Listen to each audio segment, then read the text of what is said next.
चलो ठीक है, स्टार्ट करेंगे ना।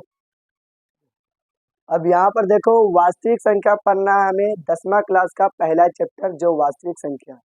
वास्तविक संख्या में सबसे पहले वास्तविक संख्या किसको कहते हैं, ये सबसे पहले हम बता देते हैं। वास्तविक संख्या परिमेय और अपरिमेय संख्या के समूह को वास्तविक संख्या कहते हैं। यानी वास्तविक संख्या को इंग्लिश में हम रियल नंबर बोलते हैं, इसीलिए इसे बड़ी आर द्वारा सूचित किया जाता है। वास्तविक संख्या धनात्मक में भी हो सकता है, भिन्न में भी हो सकता है, ऋणात्मक में भी हो सकता है। अब यहाँ पर वास्तविक संख्या में हमें सबसे पहले बेसिक क्लास पढ़ना है। क्या बेसिक क्लास मेरा है परिमेय संख्या। ये परिमेय संख्या किसको बोलते हैं, तो यहाँ पर परिमेय संख्या नहीं, प्राकृत संख्या। प्राकृत संख्या किसको बोलते हैं, तो यहाँ पर प्राकृत संख्या को इंग्लिश में हम लोग बोलते हैं नेचुरल नंबर। तो प्राकृत संख्या कहने का मतलब गिनती की संख्याओं को प्राकृत संख्या कहते हैं। यानी गिनती की संख्याओं को हम लोग क्या कहते हैं, प्राकृत संख्या कहते हैं। तो लिखेंगे गिनती की संख्याओं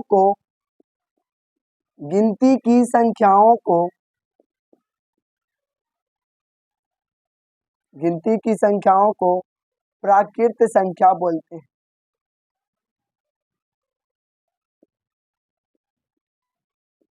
प्राकृत संख्या कहते हैं।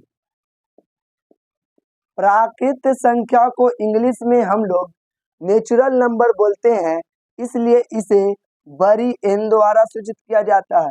इसे एन द्वारा सूचित किया जाता है।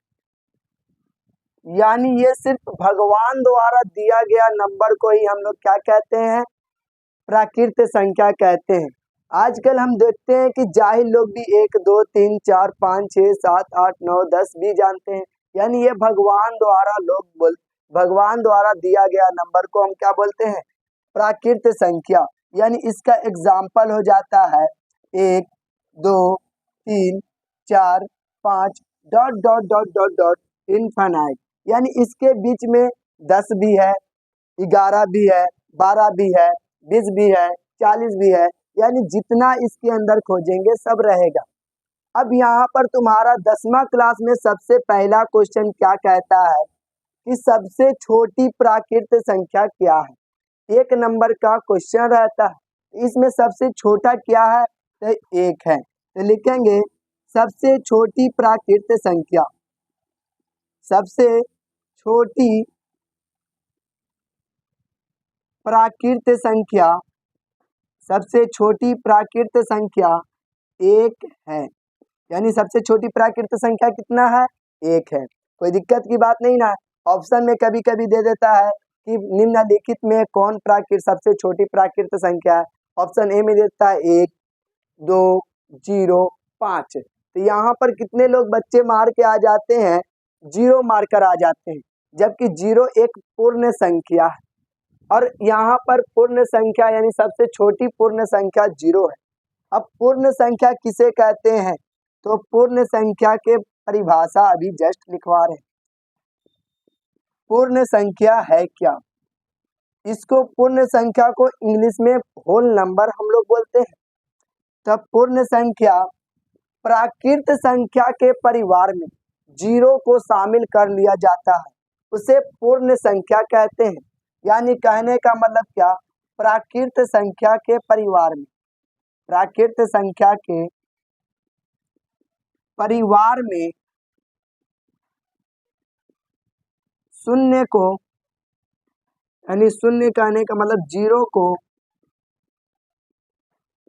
शामिल कर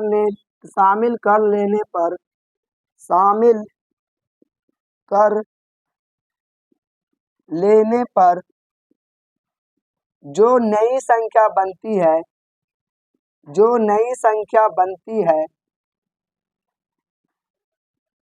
बनती है उसे पूर्ण संख्या कहते हैं,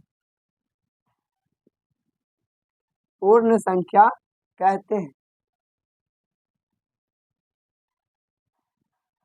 पूर्ण संख्या कहते हैं। पूर्ण संख्या को इंग्लिश में होल नंबर बोलते हैं, इसलिए इसे W द्वारा सूचित किया जाता है। इसे W द्वारा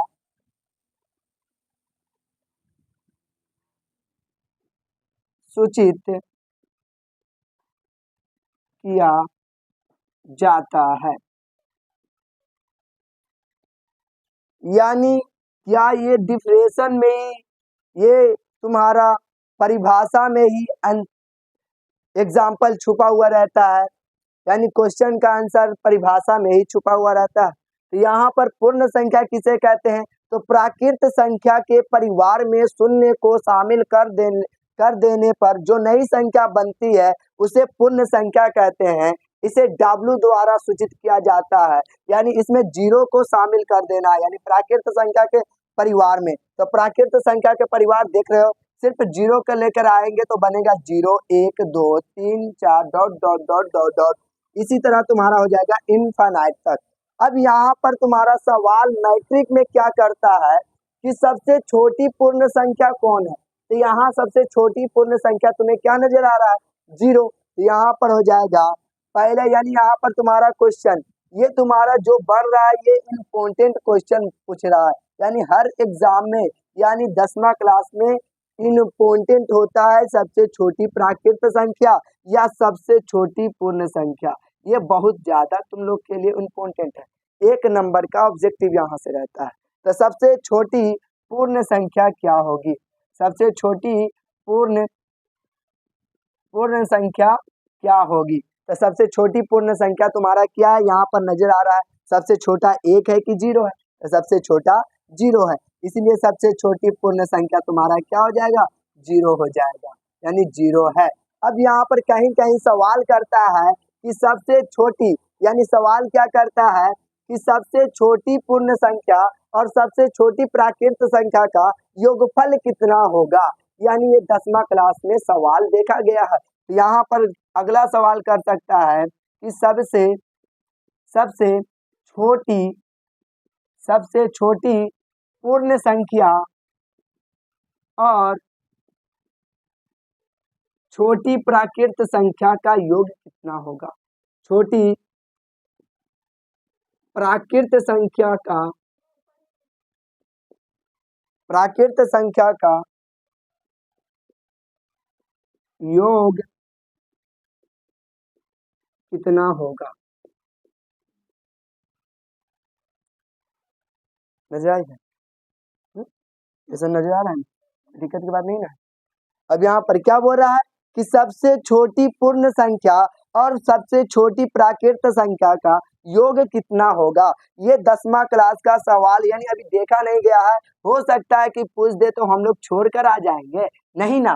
तो इसीलिए सबसे छोटी पूर्ण संख्या कितना है, यहाँ पर देखो चिट्टा लिखा हुआ है, यहाँ पर चोरी करने के लिए तुम लोग को एकदम खुली छूट है, यानी सबसे छोटी पूर्ण संख्या तुम्हारा 0 हो गया और सबसे छोटी प्राकृत संख्या तुम्हारा क्या हो गया, 1 हो गया, यानी ये दोनों को जोड़ेंगे तो कितना आ जाएगा, 1।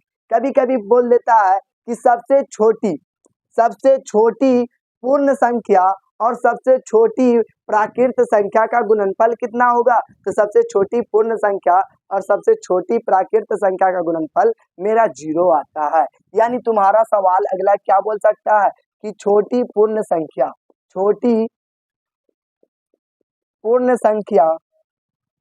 और छोटी प्राकृत संख्या का गुणनफल क्या होगा,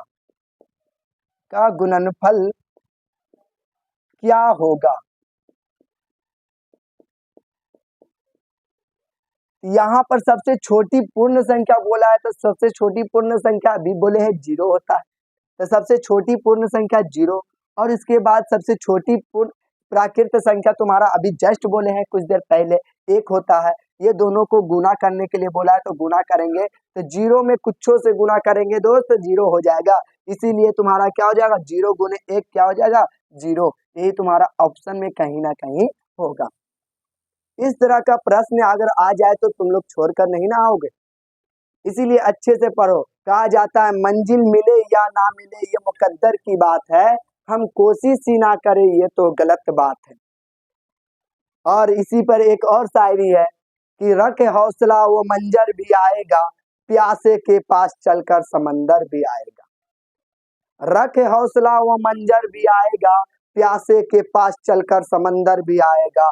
थक कर ना बैठे मेरे मंजिल के मुसाफिर, वह मंजिल भी मिलेगी और मिलने का मजा भी आएगा। इसीलिए यहाँ पर देखो पूर्ण संख्या हो गया, प्राकृत संख्या हो गया।